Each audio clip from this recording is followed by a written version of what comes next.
কত বড় অথর মার্কা অপদার্থ আইন উপদেষ্টা। তিনি সুন্দর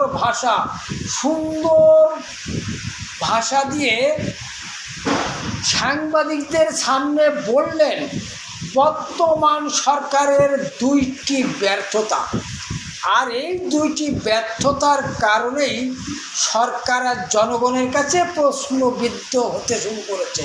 সেই ব্যর্থ দুটি মব নিয়ন্ত্রণ করতে না পারা এবং মিথ্যা মামলা নিয়ন্ত্রণ করতে না পারা।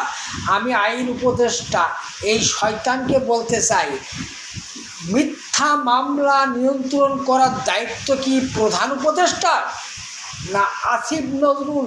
তুই তো আইন উপদেষ্টা, তোর নিয়ন্ত্রণ করার দায়িত্ব, তোর দায়িত্ব কেন প্রধান উপদেষ্টার ঘাড়ের উপরে দিচ্ছিস?